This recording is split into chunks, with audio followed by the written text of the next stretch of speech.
Hey everyone, welcome to the Dram Amateur Podcast, your go-to show for everything bourbon, whiskey, rum, tequila, mezcal, and beyond. I'm your host, Jason. Join me as I journey and explore the world of alcoholic spirits. Let's get started. All right, well, welcome back to the Dram Amateur Podcast, the show where we explore the stories, spirits, and sips that make the world of whiskey, bourbon, rum, tequila, and mezcal so exciting. I'm your host, Jason, and I'm thrilled to have you here for another pour of a great conversation. Before we dive in, if you don't forget to connect with me on Instagram, X, and Threads at Dram_Amateur and Facebook under the Dram Amateur Podcast to stay in the loop with exclusive content and updates. Whether you're a seasoned enthusiast or just starting your journey into the world of fine spirits, this is your spot to sip, learn, and share. So pour yourself something good, get comfortable, and let's kick off another unforgettable episode of the Dram Amateur Podcast. And with that said, I am super excited today to have somebody here with me that is a huge influencer in the bourbon community. So today I've got a guest who's proof that whiskey lovers are some of the most creative and nerdy people around. Joining us is the mastermind behind Nerds and Burbs on Instagram, an Instagram page that's equal parts bourbon brilliance and geeky greatness. Nerds and Burbs pairs his pours, say that 10 times fast, with passion and pop culture. So don't be surprised if he drops a whiskey review alongside a Game of Thrones reference or a shout out to any number of superheroes. If there's anyone who can make talking about mash bills and tasting notes wildly entertaining, it's him.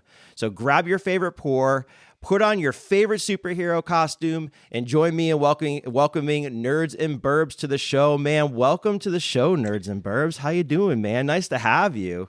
Man, thank you so much. I feel like this has been a very long time in the making.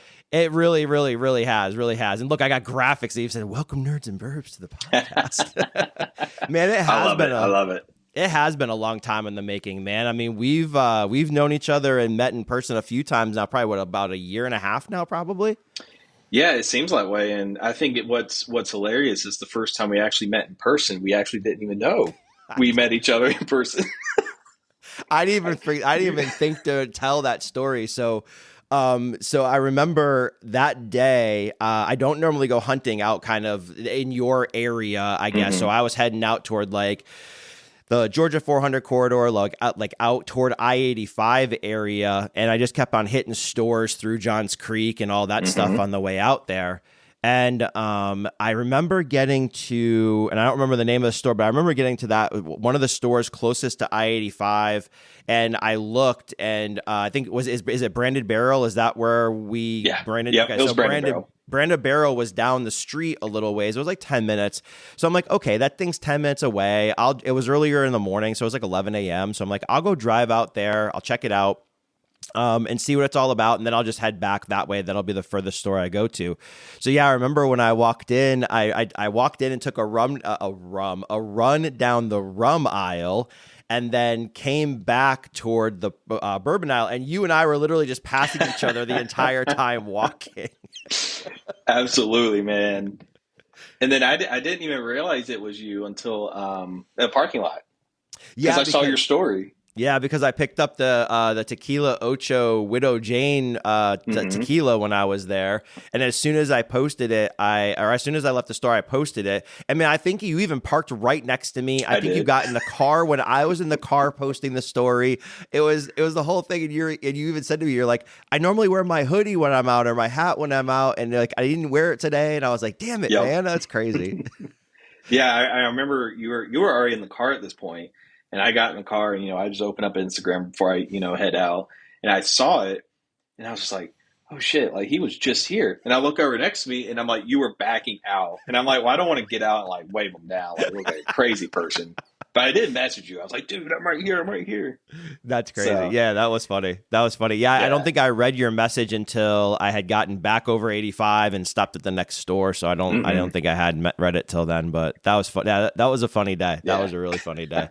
So, and now you're my my liquor mule for me. So from time to time. Yeah. So you're part of a group that gets some of the some special picks and you've gotten me some good mezcals. I think you got me a couple different rums as well. Mm-hmm. So it's been pretty cool to have your help with that, and I appreciate that very much. But then we meet up like when we get a chance on a Saturday or something like that, and get to exchange bottles, exchange samples, and kind of hang out for a little bit, which is fun. Absolutely. And it's it'd been a while since we've been able to hang out and or meet up at least until earlier today at Georgia Liquor Barn. So I was glad to get you that tequila because I've had it for like a few months now. It was a long time. No, you don't feel bad. No, that's one of those things where you find somebody that you trust with that stuff. Like there's no rush to have to go get it or anything like that. Like you trust somebody to take care of it for you. But yeah, you if you don't mind me talking about it, you had a pretty big day today. Oh, absolutely. Today was the annual Georgia Liquor Barn raffle that they do, and the raffle results were made known to us, a couple weeks in advance through their Facebook group. And today was just the day you go up. If you're, pulled first, you go up and pick what you want first and so forth. Rules were kind of, 1 through 6 got to go twice first, which threw me off. I didn't mind because at the end of the day, the E.H. Taylor Barrel Proof still was right there for me. And, that's something when they first put the list up, I was like, man, if I get the E.H. Taylor Barrel Proof at, I was 13th, that's a good day for me. I've never been able to own one of those. So definitely a good day. And then the second time in line, getting a backup of the Little Book Infinite. I know I raved to you about it when we were standing in line. That it really is the best Jim Beam juice I've ever had. It's fantastic. That's cool. Yeah, the only other time I've seen aged Jim Beam like that, now that you're actually, you know what though, too? Okay, hold on, 2 times, because one of them was a rumor that was in the bottle. The one time, that Jim Beam special release that's done in Europe, I think it's the 15-year one. Mm-hmm. That one I've seen. I saw that at the Munich airport before. I passed on, I think it was like $150 a bottle, and I was just like, do I want 15-year-old Jim Beam for $150? And I said no to it. And then I believe that there was 2 rumors floating around. No, hold on. Yeah, 2 rumors floating around about the short barrel 15-year that they released, like the founders. Are 2 rumors. 1, I heard it was 15-year-old Michter's, and 2, I heard it was 15-year-old Jim Beam. So I don't know what one it is. It's probably pretty good. I've seen. It is fantastic. I had a bottle. I'm sorry it's gone. I've seen it a couple more times. I mean, for $199, to be honest with you, it's probably one of the better $200 bottles I ever had. But yeah, those are the only times I think I've ever seen Jim Beam that old, or rumored to be Jim Beam that old, at least. Mm-hmm. In a bottle. So the Infinite's good, and you definitely proved that today by getting a second bottle. If you got a second one, you must think it's really good. Oh yeah, absolutely. It's a blend of 4 different bourbons, and that 20 or 25% of the blend being 20-year-old Jim Beam. It's like I was telling you in line, the younger age Jim Beam, I'm not the biggest fan of, but once you get over that like 15 or 18-year mark with Jim Beam stuff, like that is up my alley. Like I love it so much. Yeah. That's cool. Well, we got a special pour to do today, right? While we're on this podcast. Yes. So, for those of you that I don't know if I've even talked about it on the podcast. I think I have. I entered a charity. I gave to charity a year ago now. I think it was right around the holidays last year.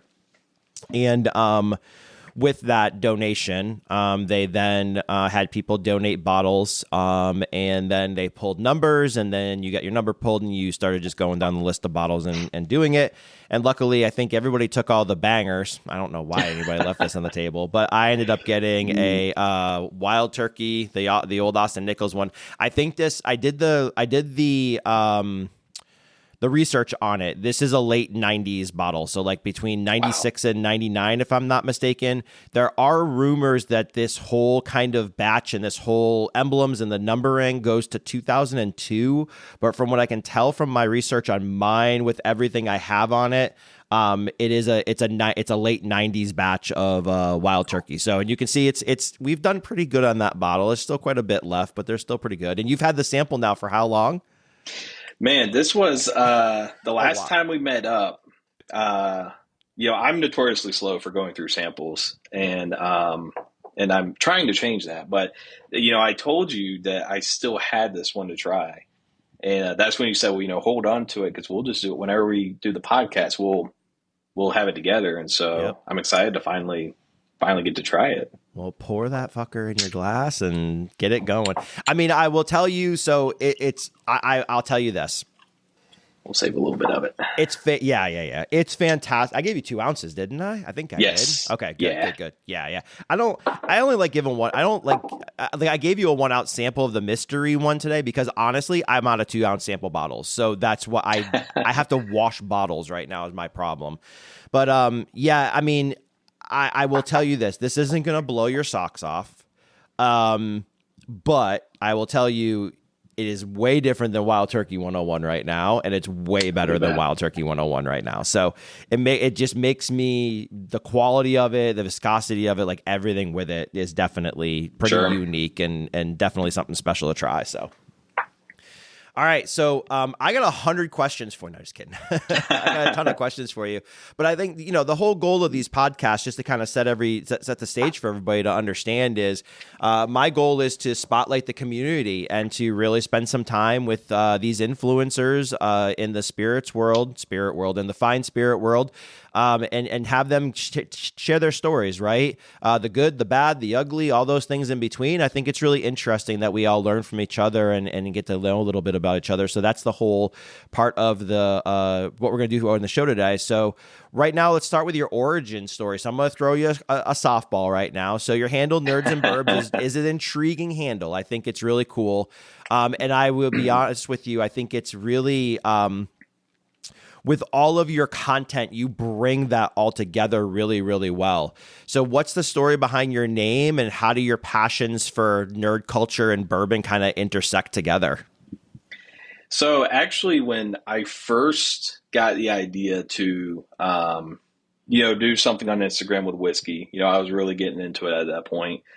I knew that I wanted to do something cool, but, everything that I tried first just didn't click. Like I was thinking of names like, Georgia Whiskey Society and Georgia Bourbon Sippers. But then I was like, these names sound too like groupy, like it's a group. So, and I was like, those names are probably already even taken, honestly.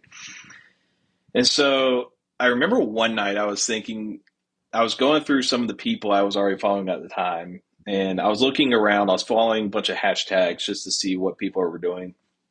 And I was like, what if I combine my nerdy hobbies with whiskey? Because what I had seen at that point, I was like, no one's really doing this. This could be my own little corner of the internet. And so that's why I was like, okay, I'm going to go with it. What do I name this? And it was actually my wife who came up with the name. Like I was sitting playing PlayStation with my buddy, and she was like, oh, what about Nerds and Burbs? And I'm like, what are you talking about? And she's like, for your Instagram page. I'm like, holy shit, that actually sounds really cool. And it just stuck. And I'm very happy. I think it's a cool name. It's different kind of than everything else. And that was my biggest thing too. Like all the names I was thinking of sounded too, I don't want to say generic, but it kind of was. So I feel like the Nerds and Burbs name, it sticks out a good bit. Yep. Yeah, and you do like I said, you do a really good job with blending everything together too. So whether it's like your photos or even your caption, the way that you even word your post, right? Your content within your post a lot of the time even references that too.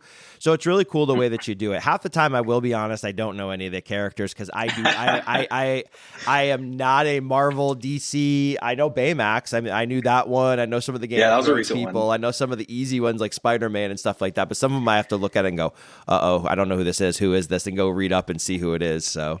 Yeah, and I knew that was going to be a thing because combining the nerd and whiskey stuff, like that's just such a super niche, like, but that's cool though. Crossover. That's what makes you unique though, right? So like in this world of influencers, right, and everything, right? Everybody chases bottles. Everybody has FOMO. Everybody has there's so many similarities between all of us, right? That you have to find a way to stand out and you honestly have, right? I think you do a fantastic job with that, and I think that's what makes you really unique. And that's why, like, I think it's cool. I think you do a great job with it. Same thing I told Mr. Given too. I said I look up to you guys, right? Because you guys have a different layer of creativity that I just don't have. You were telling me too that you use like an actual camera to take all your pictures, right? So does Mr. Given now too. So like I'm learning from you guys, and I've got a dusty Nikon sitting in the closet that I need to probably go dig out and start to use. But it's cool that you guys do that because you guys do create some really unique shots, right? I mean, I one of the cooler ones, if I remember from you, was your barrel one, the one which you did all the bottles of barrel that were lined up, remember? Yeah. And you only had them peeked out like this much after lining them up, but every color of like the label, like just there was just something with the way you took that and angle. I was like, dude, that's cool as hell, man. I love the creativity with it. I appreciate that. And that barrel shot, man, that took close to an hour to take, just because every time I was set, I mean, that was, 14 or 15 bottles. And every time I would set it up and it looked right to me, I would actually go behind the camera and look, and I'm like, oh no, this actually does not look right. So I had to get up and readjust everything. So that one definitely was one of my longest. I wouldn't say it was the longest photo shoot, but it's probably up there just because I was trying to get everything perfectly even. I have OCD sometimes about that kind of stuff. But yeah, and then the actual camera was a big step for me. And there's actually, you'd have to scroll pretty far down at this point. But there is a point on my page where you can actually see when I stopped using my iPhone camera and started using an actual camera, because the quality is just night and day. That's pretty cool. That's pretty cool. And with that too, you told me the story of the figures, some of the figures that you have to take. Why don't you tell the audience about some of the figures and what you need to do to get them all set up and ready for a shoot? I think that's really cool as well. Oh man. So, there's a reason why if I do a nerdy crossover, it's usually like a comic book or one of my little Funko Pops, because it's just a lot easier, to be honest. Some of those shots I do with the big statues in the background, all of those are very heavy. Some like I've done one with Jon Snow on the throne. That one's probably pushing 80, 90 pounds. But all these statues I use in the background, every single one of them comes apart into many different pieces, and they're held together by these really strong magnets. So what I had to do is I had to disassemble them in the house and carry each piece outdoors carefully, because you don't want to drop any. And then outdoors, I had to reassemble the statue and get it positioned properly. And so there's a reason why I don't do those as much, because it is just such a time-consuming process. I'm trying to get my collection to where I can just like kind of put a bottle in front of the shelf, so I don't have to take anything outside.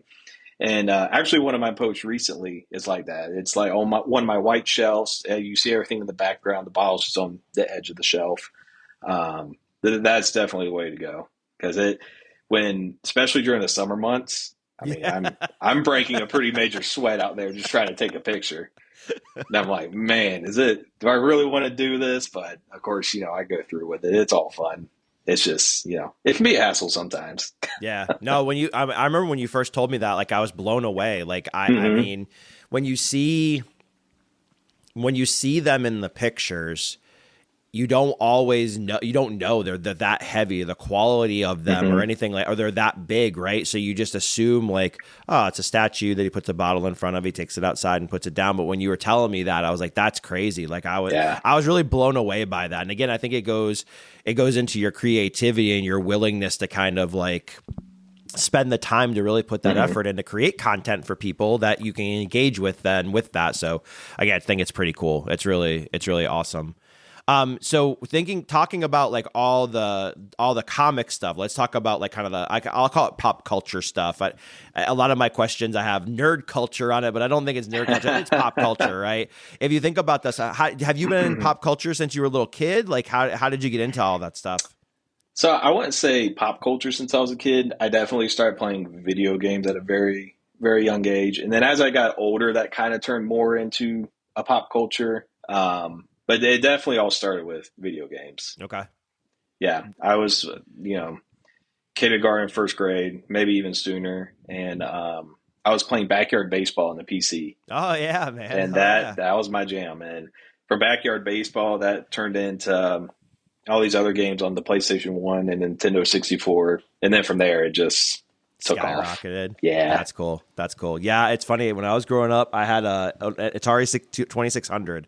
That was my first game. Yeah. I still have it. I literally still have it with all the games and everything. So I haven't tried to set it up. I played it oh God, it was 10 years ago. 10 years ago, I pulled it all out, hooked it all up, and it still all worked, which was pretty cool to see. But yeah, that's where I started as a kid. And then like you, like Nintendo, PlayStation 1, all of those things. I remember I rotted a lot of my life away playing Tomb Raider, the first Tomb Raider, man. I mean, wow, that's a throwback. And I remember coming home from work, and I lived by myself with my buddy. I didn't live with my parents, and we would literally take turns playing Tomb Raider. So like whoever was at work, the other one was trying to level and get higher and higher and higher and stuff like that. Awesome. So yeah, we played Tomb Raider all the time. It was fun. How about bourbon? How'd you get into bourbon, right? When did you start? Was it a COVID thing, before COVID thing, after COVID thing? Yeah. How'd you get into bourbon? So it actually started, I think, right before COVID. So my buddy at work, Jeff, he's actually the one who got me into whiskey. And because one day he was asking me, he's been into it for many years, and he was like, have you ever tried it? And I was like, no, I don't really drink anything. If I was a guy who at most very fruity drink on the beach. That's about where I was at, and he was like, well, let me bring in some minis. So he brought me one day like a Buffalo Trace mini, a Maker's Mark mini, just kind of your basics. And I was like, yeah, that's pretty good. So from there, I went and bought my first 3 bottles. And it was Buffalo Trace, a Bullet, the orange label, that's like $20 or so. And then 4 Roses single barrel. Wow. And so those were my first 3. You had a good start, buddy. You had a pretty good start. I mean, think about it. You had a really good start. You didn't buy like shit. You got good stuff. Yeah. And, I never drank too much. It was mostly on ice, which is funny because nowadays, like I never drink stuff on ice. And I'd have maybe a little bit like once a week. It was good, but I wasn't like into it. Right. And then, unfortunately, Jeff, he did get COVID, and he had some other medical complications. So he unfortunately passed away. Sorry about that. And when he did, though, I got to thinking, I was like, let me think of all the stuff he talked about the most. And for his favorite 2 was Eagle Rare and Stag Junior. And so I was like, okay, I need to go out and find an Eagle Rare and just see what it's like. So for whatever reason, that one took me a while to find, which is funny because at least nowadays, like it's fairly easy to find, at least around my area. And I remember I bought 2, and one was in the future, I plan to create like a shadow box and put that in it when I can build, my dream bar or what have you. And, I opened the other one and I was like, oh, okay, this is pretty good. And I was like, well, what about Stag Junior? He always talked about that one too. And that was the first bottle I actually like went all out trying to hunt down. And I finally, after over a month of searching, I finally found one at a store in Duluth. And unfortunately it was a package. But the package didn't exceed the amount I said I was willing to spend. And it was like, you just had to buy a handle of Wheatley vodka with just one. And so I did it, and I was obviously super excited. So I get home that night, I try it, and I was just like, holy shit. So this is how good whiskey can actually be. Yeah. And it was that moment, like the flip switched, and I was down the rabbit hole. Yep. And that's why Stag Junior is so sentimental to me too, because the flavor profile in general, like I always lean toward, cherries, like red berries in general, is my jam. And that Stag Junior, that kind of just opened my eyes like, wow, this is how good whiskey can actually be. And that's kind of what started it all for me. That's cool. That's cool. Yeah, you have an impressive stag collection for sure. We were talking today, and I think you said you have 23 now. Yeah, it's like 23 or 24 bottles, Stag Junior. I try to get at least one of every batch. I obviously have a lot of multiples of some batches and a couple store picks, but I feel bad saying it because I know a lot of people can't find Stag Junior, but for whatever reason, like around my area, close to Atlanta, like you can find it at pretty reasonable prices. And Stag Junior is one of those things where if I go into a store and they have it at a good price, even if I'm not looking for it, like okay, I get it. Yep. Yeah. So, but like we were talking about today, I think, you say, like you're hoarding 23 bottles of Stag Junior, but honestly though, if I think about it too, in the conversations we had today, like you do it the right way. I think you've built some really good relationships, with store owners. You've told me some of the stories of how they take care of you and stuff like that, which is good because you give them your business, right? And I think, in this day and age where I'll be honest, like I wish my favorite store was, closer to my house instead of being an hour away.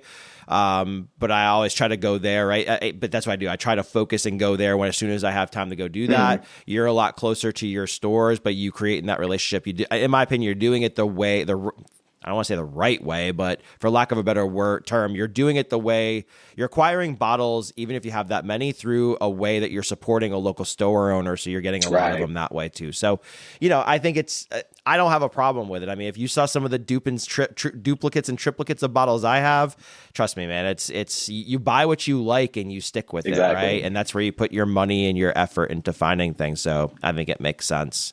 And two, I see a lot of comments on Facebook groups about, building a store relationship just means they've spent, a ton of money there. And, that might be true for some people, but like, I'm not obviously going to name any stores, but like where my primary spot, like I can go a couple weeks and all I'm getting is, like a redo on my Wild Turkey 101. Like it's not about spending a lot of money. It's just, meeting, talking to the owner, just being friends with them and just be going consistently. Like you don't got to spend a lot of money to, have a store owners, one day decide, hey, I'm going to set this aside for him because he's a consistent customer. No, just go in. Don't be mean. Don't go in your first day asking like, hey, do you have Pappies? Y'all got any Blantons? Yeah, you got any Blantons in the bag? No, it's not about that. Like, I feel like that's just a common misconception I see on Facebook groups and people say, oh, store owners, that means you just go in there and drop, tons of money each week. And that's not true. Isn't it shocking how being a good human being and respectful and having a striking up conversation with somebody and developing a relationship with somebody can actually, get you advantages in life? I mean, exactly. Anything, right? Like that's any friendship, relationship, professional, whatever. Like, I mean, it's the way it should be. So that's really cool. So the last question about your origin story, trying to get learn a little bit about you. So balancing both niches that you're in, right? Both communities. And I think you have a fan page for your pop culture stuff too, right? I do. Okay. So you've got both, right? So how do you balance both, but stay authentic to who you are as a person? So, not gonna lie, sometimes it can be kind of tough. Another one of my passions is just photography. So, and that's why when a lot of times you'll see on my Nerds and Verbs page, I'll post something and there's nothing nerdy about it. It's just, if I can't think of like a pop or a statue, comic, whatever, to put with whatever bottle, I was just like, let me just go out and take a nice picture and just post it. Find a tune that, matches the vibe or whatever and just go from there. So sometimes it can definitely be challenging. I try to make as many posts as I can, have some sort of not even a crossover in the caption, but if I could just take a pop, put it next to a bottle and it look good, I'm like, okay, that works.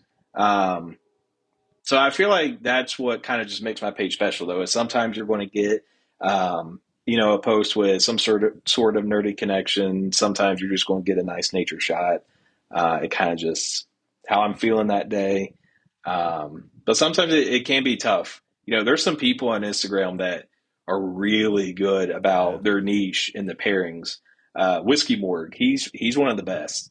He always has a horror film. That's what to it pair. is. Yeah, it is cool, and it. You know what? It's funny because like with that, because you repost him quite a bit, and I think I follow him, and if I don't, I'll find out after the call and I'll after the podcast, and I'll follow him. But every single time you post it, I'm immediately drawn into two things: the TV and the bottle. The setting, and I haven't looked at his post. I only see what you repost. The setting is the same the entire time. But it works. How freaking cool is that? Like literally, like how freaking cool is that?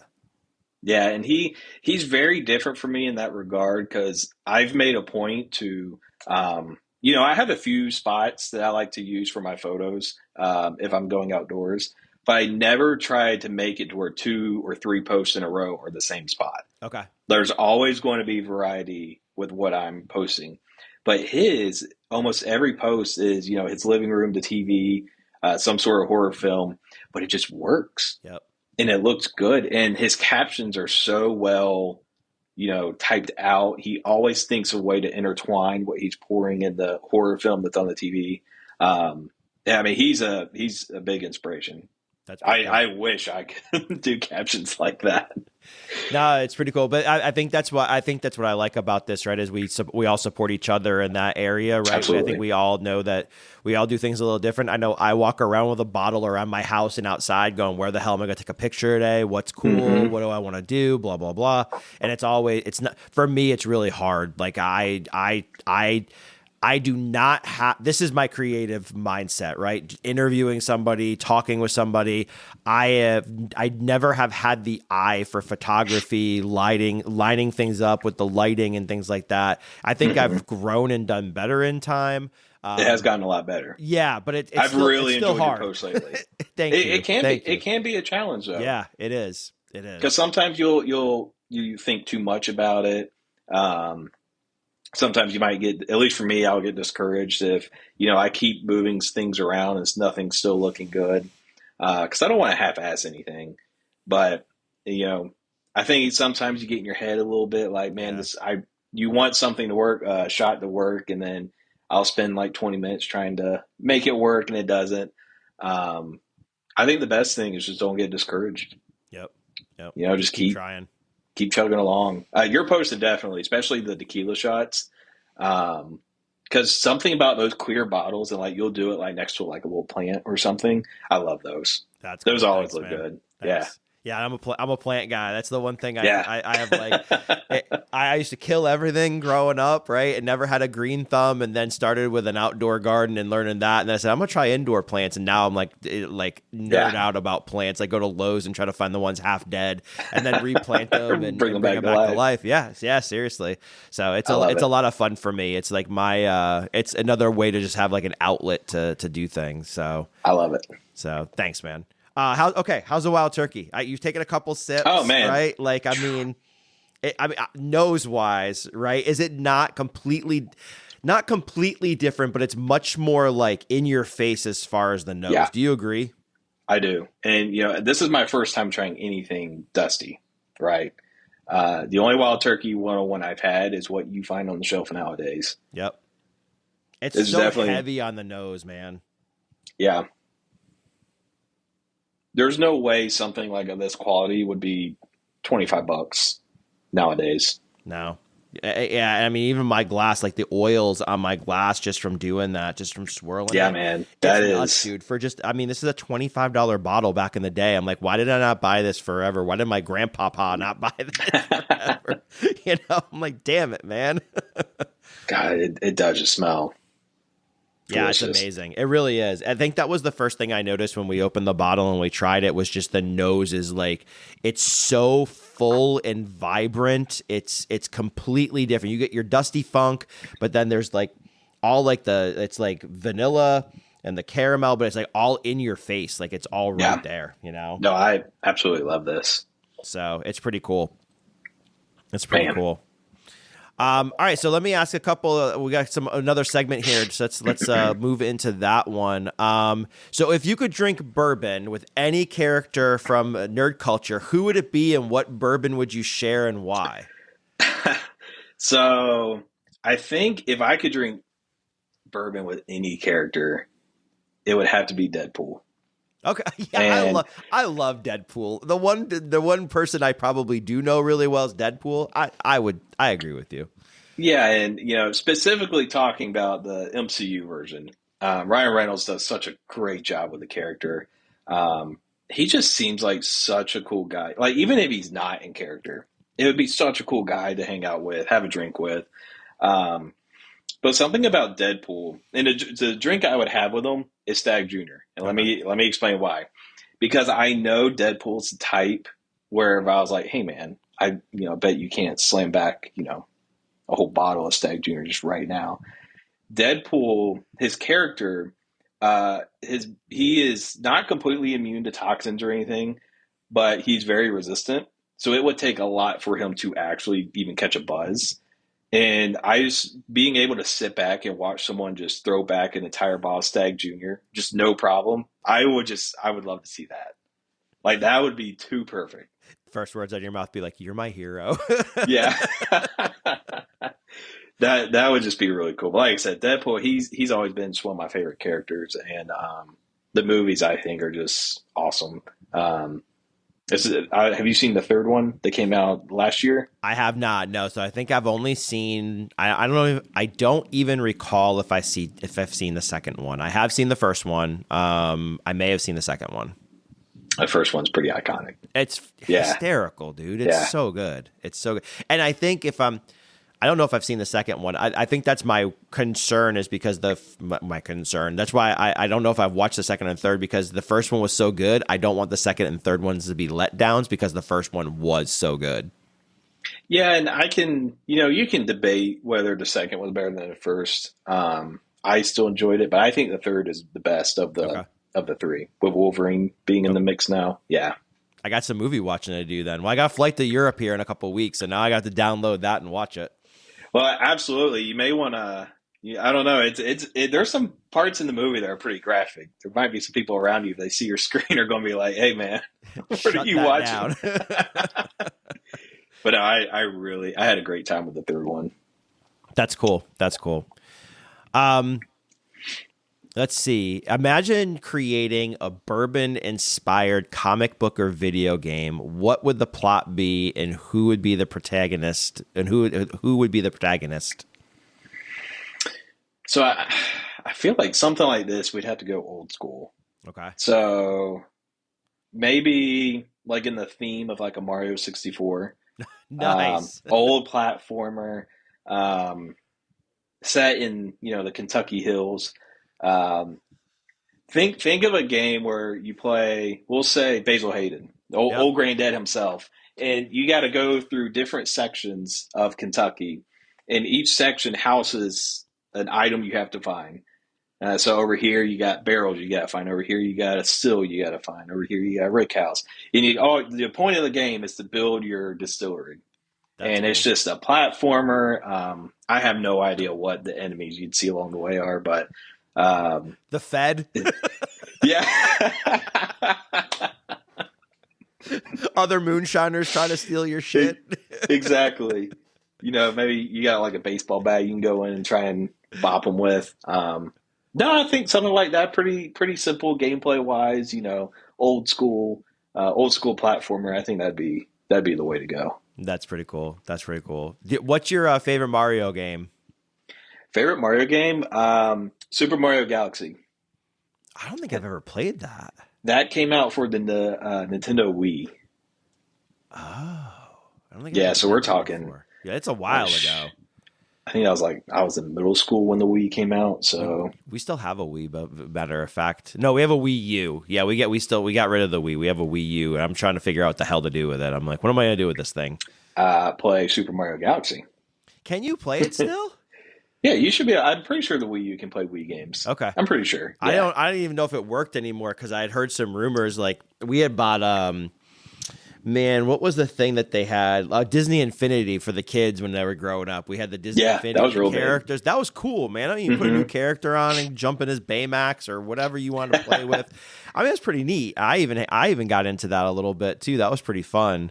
But yeah, I'll have to see. It's somewhere in the house. We were just going through some boxes the other day, and I'm like, pulled it on. What the hell am I gonna do with this thing? I was like, maybe I should break it, right, and then hook it up so that you can play all these different games. I've seen where you can like connect a hard drive to it and play all these different games from different platforms and consoles and stuff like that. But I don't know if I'm techie enough to break it. And then I was looking too, and it's not the Wii U that you can do that. You can do it with the Wii U, but it's easier to do it with just the old school Wii. And I was like, son of a gun, I got rid of ours. So well, the Wii U at this point, that's a relic.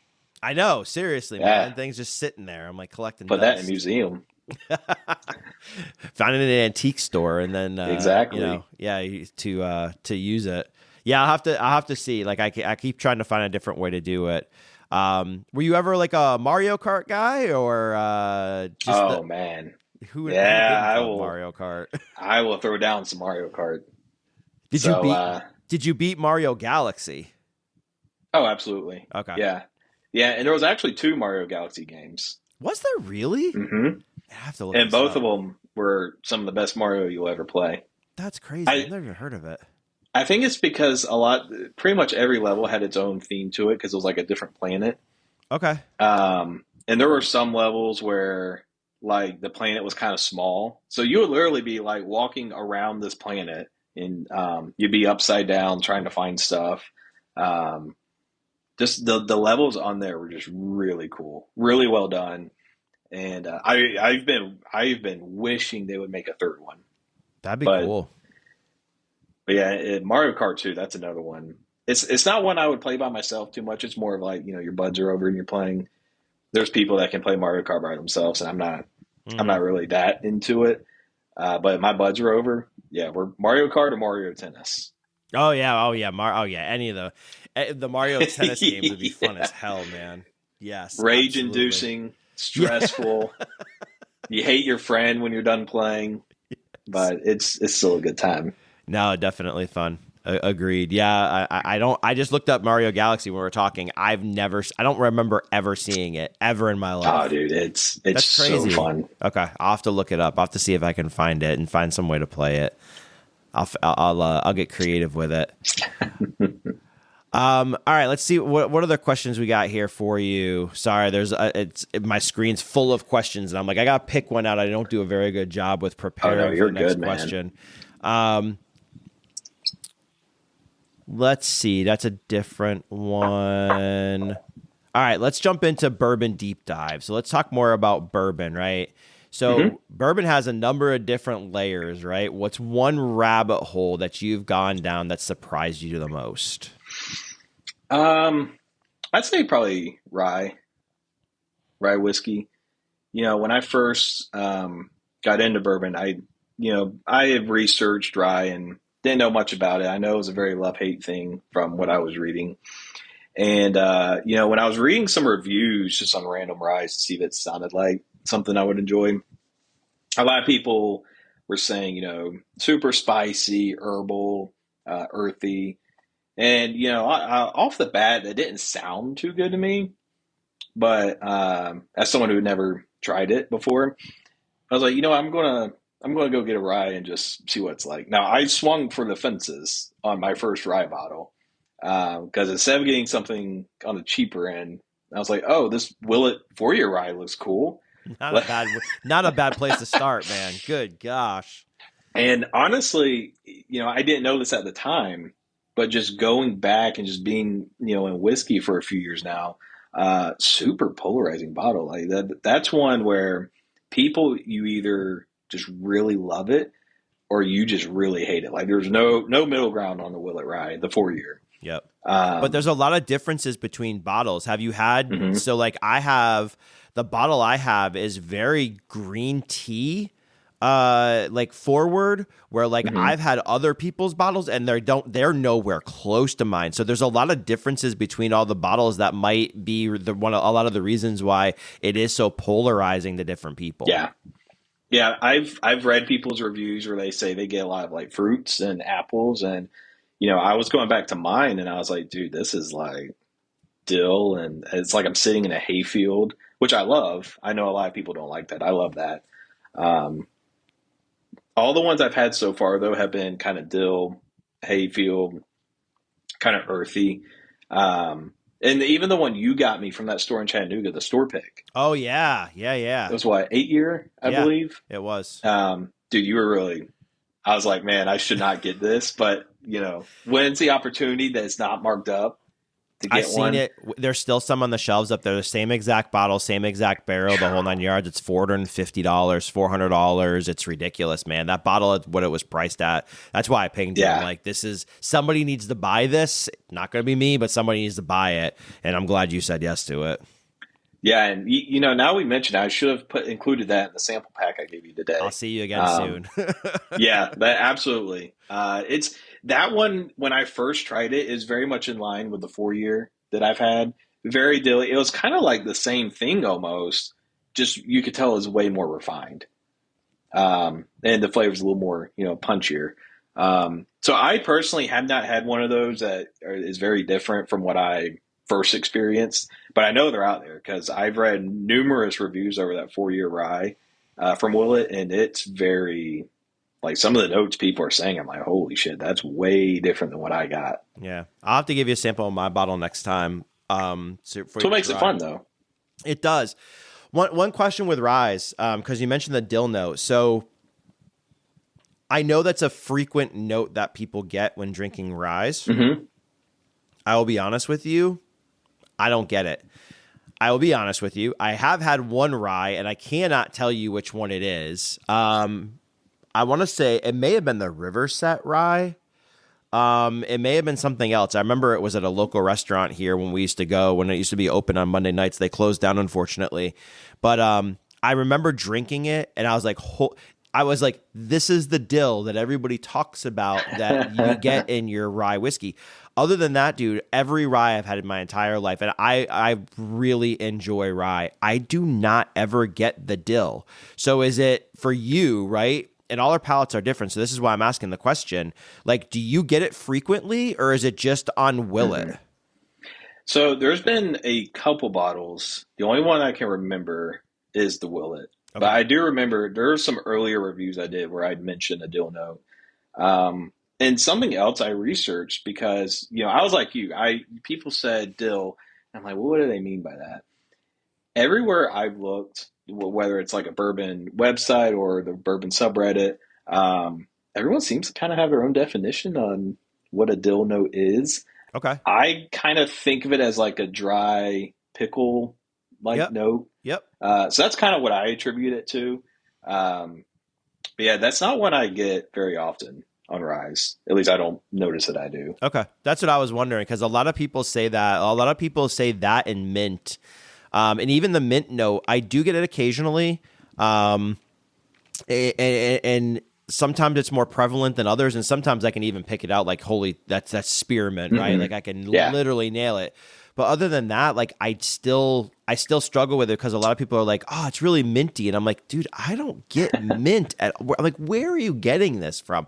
So again, that's why I think it makes it really unique with all of us and the way we experience things and the way that we try things and the tasting notes that we take away from all of it. Absolutely. I agree. Yeah, it's pretty cool. So let's talk about hype, underhype, and overhype. A lot's changed, right? I mean, right. I know you've been in this a little bit longer than I have. I started up in maybe actually we've been in the same time. I started in 2019 when I moved into this house. I started diving back. Oh, you've been in a lot longer. Yeah. Okay. So like, I remember I started way back when. I remember buying bottles of Eagle Rare at Total Wine and all that stuff, and that's all I drank. I wasn't really into bourbon, but I liked it. And then when I moved into this house in July of 2019, I started watching Whiskey Tube on YouTube, right? Oh, and yeah. I remember coming back from my dad's house up in Blairsville, and I stopped at a store up in J, and they ended up having E.H. Taylor Small Batch and Eagle Rare. And I was like, this is the coolest thing ever. I haven't seen these in forever. Even I've gone to Total Wine guy laughed at me in the face going, you're not going to find Eagle Rare. It's allocated now. I'm like, what the hell's allocated mean? I'm like, I used to find this stuff on the shelf all the time. So for you, right, there's been a lot of change, right? And even now, like there's a lot, even in the last year, like there's a ton of change in bourbon. So there's a lot of hype, overhype, things like that, right? So if you were to say, what's the most underrated bourbon that deserves a little bit more recognition? And then what one do you think is way overhyped, way blown out of proportion, and be like, people calm down. It's not where it should be. I'll start with underrated, and I'll say Middle West Spirits. I have to agree with you on that. So Middle West Spirits, man, they're up in Columbus, Ohio, and they're grain to glass. They do a lot of just good things. And I think what I like about them most is their standard offerings. There's 3 of them. There's a bourbon, there's a wheat whiskey, and there's their dark pumpernickel rye, which is that's where the money is. And it's all fairly priced, I think. There are more limited stuff. Also, like it goes up to 100. It doesn't break the bank. I mean, we sampled like 2 or 3 of them at Max's that one day. Yep. They get attention, but I feel like on a grander scale, they're a distillery that really deserves all the attention in the world because they are really making some damn good whiskey. Agreed. Have you had the cask strength stuff yet? So I got a seal box single barrel pick of their dark pumpernickel rye, and it was cask strength. But they do, and fantastic. They do have cask strength versions of their 3 core bottles out. They just have not hit Georgia yet. At least not that I'm aware of. I was gonna say, I think I've seen them in Tennessee when I've gone, but I don't recall. And I think you're right. The only thing I've seen in Georgia is their standard offering. And then, like you said, the ones in the tubes, the special ones, which I think the Oloroso Sherry, I think, was one of the better ones that we tried that day. You better like some sherry. Yeah, it is. It's really, really good. It was heavy, but it was very good. It was good. There's 3 of the tube bottles though, right? So there was 3 for the longest time, but now they're starting to roll out some more. Okay. I think most of them are distillery only, unfortunately. I know one of them was a Naranja finish and came in an orange tube, but I'm pretty sure that was distillery only. Okay. Yeah, I mean, I would imagine if they are special releases, that's what a lot of the distilleries do. So, that's probably why we haven't seen them. I've never even seen an orange. I'm surprised to hear you say that because I haven't even seen it yet. So, I'll have to look at whiskey or Instagram and see if I can find it because I haven't seen a picture of that even.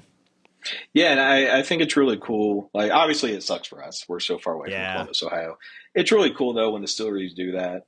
I kind of wish 13th Colony would maybe keep some of their special stuff in state, but, it just gets another discussion for another day. No, we won't go there. Listen to us, 13th Colony. Keep some stuff in state. But it is what it is. In terms of overrated, I have a hot take and one that's lukewarm, depending on who you ask. The hot take is, and let me preface this by saying I absolutely love this distillery, but it's Wild Turkey. Damn you, man! What the hell? And it's not because of the juice itself, because it's obviously fantastic. But when we're talking about, a 10-year rye being $300. Yeah, now I hear you. And we're talking about Russell's 15, which, don't get me wrong, was good. It placed in my top 10 whiskey of the year. I think it was 7th or so. It's good, no doubt. But, man, 250 is it's hard. It's hard. And so that's the only reason that I say overrated. It's purely because of the MSRP pricing. Yep. The juice itself is obviously fantastic. This Dusty you gave me right now, although it was $25 back in the day, that is fantastic stuff. Yep. But I will say maybe a more lukewarm take would be 2XO. Okay.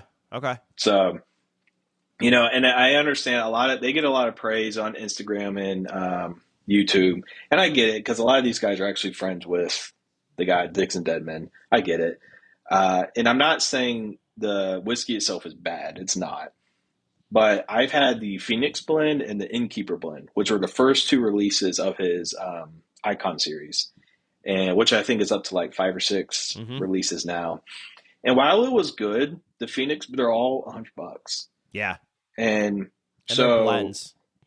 Yeah, and it's good, but like the Phoenix blend to me should have been 40 or 50. Oh, really? Okay. I would have thought maybe 60, 70, but you're thinking 40, 50, huh? Mm-hmm. And I thought the Innkeeper blend was it was a step up from that. I haven't like formally reviewed it yet, but I do enjoy it more. But again, in that 50, 60, maybe 70 range, all of them being, and maybe they've gotten better since then. I won't know unless someone lets me try it. Because at $100 a bottle, that's steep, especially when there's so many options available today. Like Middle West Spirits again. Yep. Their $100 bottles. That ported pumpernickel rye is fantastic. So they're not the most. I'm not saying people go out of their way to rate 2XO highly, but I just feel like from a price perspective, $100 for what you're getting is pretty rough. Yeah. And I'll step back to Wild Turkey for a minute. I mean, as much as it pains me to say this and talk about it, but I agree with you, right? If I look at it from a consumer point of view, let's look at it from a fanboy point of view first. I love everything Wild Turkey that I think I've had, right? Do I have any banger bottles? I don't, because of exactly what you said. So from a consumer point of view, from somebody who will spend the money if they find it, you find me a bottle of Russell's Reserve 15 at MSRP, I'm buying it. You find me a single Rickhouse at MSRP, I'll buy it. But every single time you find it, you're double, triple the price, right? And it makes it unattainable. Well, you could buy it, but it's just, in my opinion, you spend your money how you want. That's just not my way to spend it. Right. And I've seen it a few times. I've seen a 15 a few times. I've seen a single Rickhouse in Florida a few times. But just, we're talking 350, 380, 400. And I'm just like, no, 399. I'm like, I'm not doing it. But same things with the whole Master's Keep collections with the special ones, right? I have only seen 3 times any of those bottles that have been released for the last 5 years. I've only seen them 3 times. Every single time, they're jacked up. And the last time was in Chattanooga. It was $3.29 for the bottle. And I was like, I asked the guy, because it was just, the bottle was on the shelf. And I said, hey, man, I'm like, you guys have the boxes in the back? He's like, oh, no, they don't send the boxes anymore. They don't come with the boxes. I'm like, wait, hold on, Wild Turkey. Yeah, that's not right. I remember that. $330 for a bottle, or it's actually, I think MSRP is like $280 or $290 or maybe it is $300. But anyways, it was $330 at the thing, and you're gonna give me a box, bro? Come on, like that's not cool. No, and when you told me that story, I'm pretty sure I told you, like, no, that store owner's definitely doing something with those boxes, because I've never heard of a Master's Key being sold. Like, and the only time I've even seen them displayed without the box is at Total Wine. But there's a message that says, ask for the box at the register. Okay. Yeah, for it to not have a box, that's something that store owner's just... So either someone's trying to pull one over on me, or that is actually the story. I don't know, but I agree with you again, right? I mean, even with let's be real, even with a box, it doesn't make up for the difference of what's being, what it's priced at. So makes it a little nicer. And I don't own any I do not own anything over. I own a Wild Turkey 12. That's the only turkey that I own, and it's $150. And for 12-year-old turkey, as good as it is, for $150, it's worth it, But yeah, I as much as I fanboy out about it, I don't have a ton of it at all. And and don't get me wrong, I've bought them. I have 2 Master's Keep. I have the latest one, the $300 that I'm kicking myself. I enjoy it, but not for the price. Yeah. That was the 10-year rye. And then the other one I have is the Unforgotten, which is the Boo Rye from a couple years ago. And, I think it's a lot of it is what we were talking about earlier today. I think there's a cult-like following. Yep. And anything that has turkey in it, there are people way bigger than me but if it has turkey in it, they're going to say, oh yeah, it's definitely worth it. The Pride of Anderson County, I've had a sample of it. How is it? I would be honest, I almost bought a bottle of that. Like I literally thought to myself, like, okay, bro, like, man, if you're gonna do it, you're gonna pull the trigger, you're gonna own it, and you're gonna go with it. And then I was like, no, I can't imagine it's that good. How is it? So I will say it is fantastic. It is delicious. But I mean, we're talking. Well, I forget exactly what the 400 or 500. I think it was 4 or 5. I think it was $500, and that's what kind of turned me off to it. And then they released a month or so back, batch 2 of Pride Did County. They really? I didn't know that. And I don't know if it's true because I hear Pride Anderson County. I'm not paying attention. So someone told me it was around 500-600. It got to be more. And don't get me wrong, I know the whiskey itself is going to be good, but. I mean, I've also had a sample of Seal Box 15, which is also Wild Turkey. And that one was 300. And again, I'm very grateful for the people that let me try it. And I will say it tastes fantastic. But at some point, I think we got to consider, like, where's the line? Because I wouldn't have spent $300 plus shipping. No. On that. And maybe if you're a Wild Turkey fanatic, I get it. Because it is good, but the prices and a lot of stuff with the newer releases from Wild Turkey, because Pride of Anderson County, that's a rare character thing. I think that they have going. Is that what it is? I don't know the full story. Okay. I was wondering who is handling that whole entire distribution of it, bottling of it. I was wondering who was doing all of it. I don't know if it's exactly rare character because once I saw the price, like I checked out. That's just stuff I've kind of loosely gathered from Instagram when looking at people's posts about it. It's all good. And I know at the end of the day, it's not all Wild Turkey. Like it's Campari. Like I get it. I'm sure if you ask the people in charge of Wild Turkey, they would say, no, we don't want to sell it at this price, but that's what we're being told to sell it at. But at the end of the day, the price is what it is. So that's kind of why I threw them out there for my overrated, purely for MSRP perspective. Yep. So no, I agree with you. Yeah, and again, as much as I fanboy out about Wild Turkey, it's just you're right. I literally don't have banger bottles because I either never see them for even what they want for MSRP, which is high anyways, or they're jacked up, or someone's already got them. So it's a rare for me to see anything like that. So, and I've even asked even the stores that I frequent. I'm like, hey, have you seen a Russell's Reserve 15?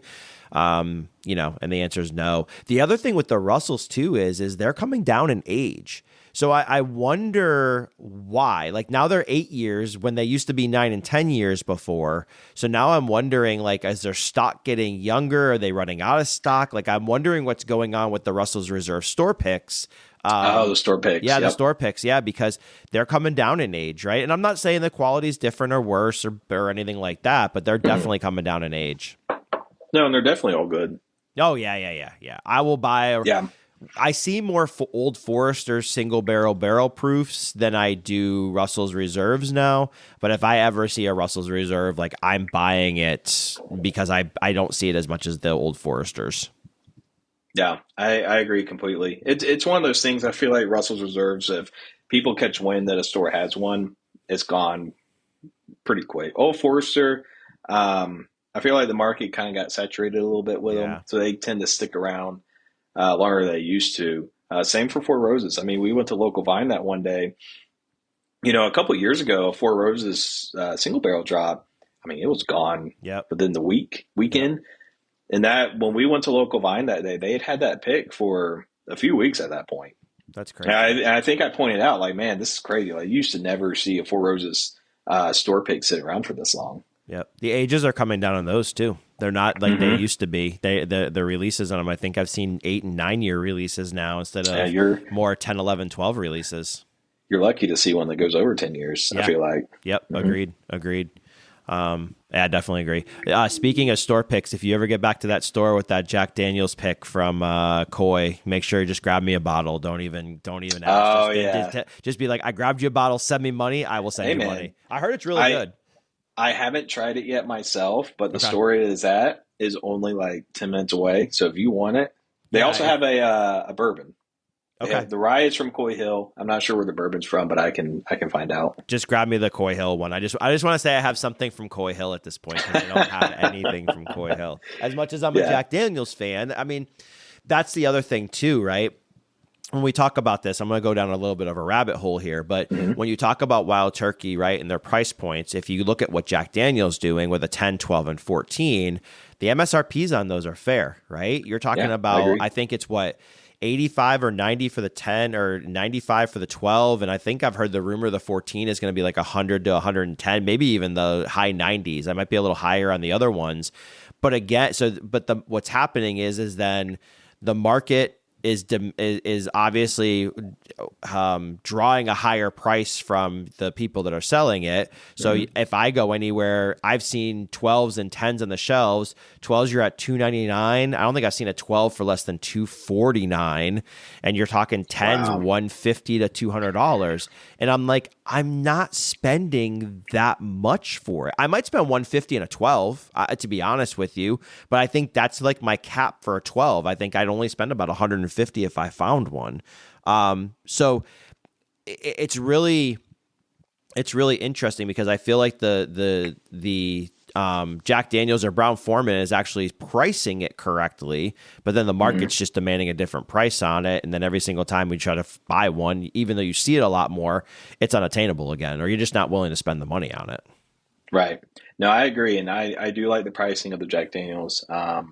If your limit is 150 on the 12-year, I personally think that's good. Yeah, it's pretty fair. I would still do it. Yeah. It's all subjective, obviously. I'm not someone who goes by year or age statement.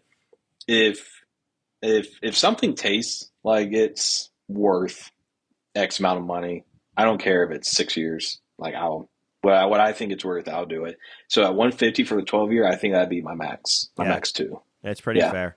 And if you compare it to like the single barrel proofs, right? I think those are all around, what have I heard, like 6 to 8 years or 7 to 9 years? So. Yeah, somewhere around there. So if you think about it, for, paying almost, because then they're $70, $65, $75 depending on where you're at. So if you think about it, right, even if you're looking at age statement, for a 12-year, a bottle that's not as wildly available as a single barrel proof, spending that little bit of extra money, I think it makes sense, at least for me, in my budget, but everyone's budgets are a little different. Sure. So it just depends on each individual. So. Sure. And those single barrel proofs by Jack Daniels, especially the ryes, and most stores don't mark them up. Like you said, 65, 75, it's a pick, maybe a little more.